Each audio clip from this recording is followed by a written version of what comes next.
Hello students, today we are going to discuss the next topic of chapter 5 measure of dispersion, in which we will do exercise number 7, which we discuss the topic more exemplar problems on standard deviation. हम इसमें और problems के regarding पढ़ेंगे, जितने topics हम पढ़ चुके हैं उन्हीं से रिलेटेड और कुछ क्वेश्चंस, जिसमें देखिए जैसे determination of missing value when x bar and standard deviation are given.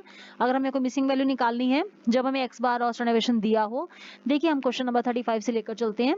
The mean of 5 observation is 4.4 and variance is 8.24। If 3 of the observations are 4, 6 and 9, तो हमें रिमेनिंग 2 जो है वो कैलकुलेट करनी है। देखिए हमारे पास x की फिगर 4, 6, 9 हमने लिया, हमें x1 और x2 निकालना है। तो हमने x को x स्क्वायर किया, देखिए 16, 36, 81, उसके बाद x1 स्क्वायर, x2 स्क्वायर। तो यहाँ से देखिए सिग्मा x मैंने निकाला, सिग्मा x मेरा आया x1 प्लस x2 प्लस 19, और सिग्मा x स्क्वायर मेरे पास आया 133 plus x1 square plus x2 square. देखिए हम लोग फॉर्मूला में पुट करेंगे, पहले हम मीन के फॉर्मूला में पुट करेंगे जिसमें x bar is equal to sigma x by n। तो x बार मेरा 4.4 और सिग्मा x को मैंने पुट किया x1 plus x2 plus 19 upon में 5। जब मैं सॉल्व करती हूँ तो x1 प्लस x2 जो मेरी इक्वेशन है वो बराबर आ जाती है 3। इसका मतलब अगर मैं x1 या x2 की टर्म्स में कन्वर्ट करना चाहूँ तो आई कैन कन्वर्ट इट। तो x2 जो मेरा आया that is equal to 3 minus x1। अभी मैं स्टैंडर्ड डेविएशन का फॉर्मूला लगाती हूँ। हमें वेरिएंस का फॉर्मूला दिया गया है, वेरिएंस जो कि होता है बराबर स्टैंडर्ड डेविएशन के स्क्वायर के। तो देखिए ये फॉर्मूला रहेगा summation x square upon n minus x bar का स्क्वायर। यहाँ देखिए स्टैंडर्ड डेविएशन या ये कह सकते हैं वेरिएंस जो मुझे दिया गया वो 8.24 दिया गया है, that is equal to summation x square, जिसे मैंने कैलकुलेट किया है 133 plus x1 square plus x2 square upon में 5 माइनस 4.4 का स्क्वायर। जब मैं इस इक्वेशन को सॉल्व करती हूँ तो I will get the value x1 का स्क्वायर प्लस x2 का square that is equal to 5। अब यहाँ पर मेरे पास वैल्यूज आ गई। अब मैंने क्या करना है, जो पहली इक्वेशन से मेरी वैल्यू निकली थी x2 की वैल्यू आई थी 3 माइनस x1 के बराबर, मुझे यहाँ पर वैल्यू को ऑब्जर्व जो मैंने किया था उसे पुट कर देना है इक्वेशन नंबर 2 में। जब मैंने इक्वेशन नंबर 2 में उसे पुट किया तो मेरी देखिए इक्वेशन बनकर आती है, क्वाड्रेटिक इक्वेशन बन जाती है ये x1 square plus minus 3x1 plus 2 is equal to 0। मैंने इसको फैक्टर मेथड फॉलो करके फैक्टर्स बनाए, तो ये देखिए x minus 1 into x1 minus 1 into x1 minus 2 is equal to 0। तो यहाँ से देखिए जो मेरा x1 आता है या तो वो 1 आएगा या फिर वो 2 आएगा। अगर x1 1 है तो x2 2 होगा, अगर x1 2 है तो x2 जो है वो मेरा 1 होगा। This is the finding the values जो हमें नहीं दी गई।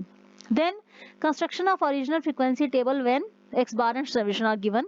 अगर मुझे एक्स बार और स्टैंडर्ड डेविएशन दिए गए हैं तो इससे मैं जो ओरिजिनल फ्रीक्वेंसी भी निकाल सकती हूँ, फ्रीक्वेंसी टेबल भी बना सकती हूँ। देखिए जैसे क्वेश्चन में मुझे कहा गया है I have been given mean 135.3, standard deviation 9.6। अब मुझे कहते हैं कि फ्रीक्वेंसी टेबल में मीन और स्टैंडर्ड डेविएशन मुझे दिए गए was lost but the following table derived from it was found, construct the original frequency table. डी मुझे दिया गया है, एफ मुझे दिया गया है। देखिए डी और एफ से ये डी डैश आपको दिया गया है, एफ आपको दिया गया है, यहाँ से एफ डी डैश मैंने निकाला, एफ डी डैश का स्क्वायर मैंने निकाला, स्टैंडर्ड डेविएशन का फॉर्मूला लगाया, फॉर्मूला में पुट करने से देखिए मेरा आई का कैलकुलेट होकर वैल्यू आ जाएगी। मेरी आई की वैल्यू निकल कर आती है 6। अब आई की वैल्यू से जब मैं इसे मीन के फॉर्मूला में फिगर्स को पुट करती हूँ तो मेरी एज्यूम मीन की वैल्यू आ जाती है। एज्यूम मीन मेरा आ रहा है that is equal to minus 1.2। तो यहाँ से अब मेरा जो एज्यूम मीन निकल के आता है दैट इज इक्वल टू 136.5, यानी एज्यूम मीन मेरे पास है, मेरे पास आई है। अब मुझे क्या करना है, एक्स की फिगर्स निकालने के लिए जो मेरा एज्यूम मीन निकल कर आया और जो मेरी आई की वैल्यू आई मुझे उसे लेकर चलना है। देखिए यहाँ से 136.5 प्लस जो मेरा आई था वो मेरे पास आया था 6 इंटू माइनस 4, मेरी वैल्यू आ गई 112.5।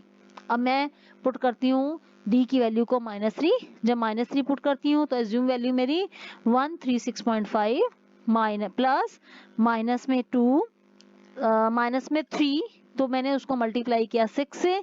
टर्न बाय टर्न जब मैं वैल्यूज को फिगर्स को पुट करती जाती हूँ तो देखिए मेरी टेबल अपने आप ही ये कंस्ट्रक्ट हो जाती है। और जब ये टेबल कंस्ट्रक्ट हो जाती है अब मुझे लोअर लिमिट और अपर लिमिट में कन्वर्ट करना है।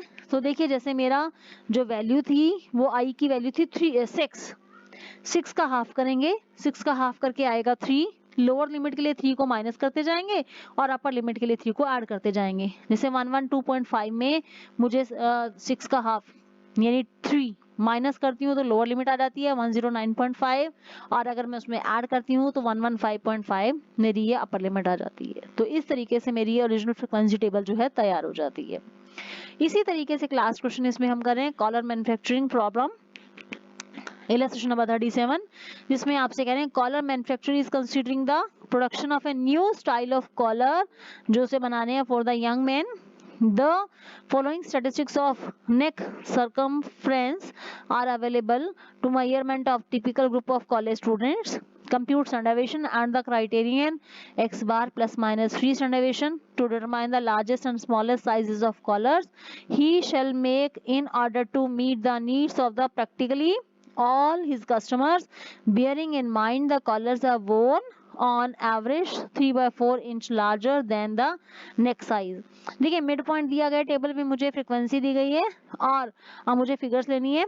अगर आप टेबल से ऑब्जर्व करते हैं तो मेरा आई जो आता है वो 0.5 आता है, मेरा जो एज्यूम मीन मैं लेकर चलती हूँ 14.5 है। देखिए अब यहाँ से मैं टेबल बनाती हूँ, टेबल बनाते हुए मैंने मिड पॉइंट्स को रखा, मिड पॉइंट्स के बाद एफ है मेरे पास, यहाँ से मैंने डी डैश निकाला, डी डैश के बाद मैंने डी डैश स्क्वायर निकाला, एफ डी डैश निकाला, एफ डी डैश स्क्वायर निकाला।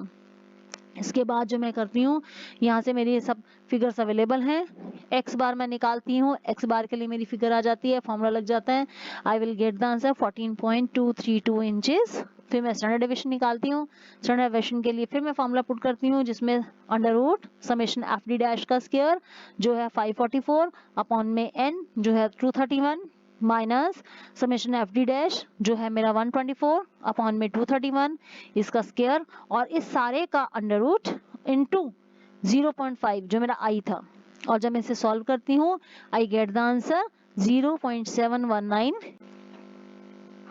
Using the criterion x bar plus minus 3 standard deviation, largest neck size is x plus 3 standard deviation which is equal to 13.8 plus 3 into 0.715, I get the answer 15.945।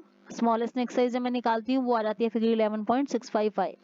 Since collars are worn on an average 1 inch longer than neck size, we should add 0.5 to these limits. So smallest and largest neck collar size should be, हमने जब add किया 0.5 add करके figure आ गई 12.155 and 16.445। These are the sizes and this is all about these problems, and thank you for watching my video.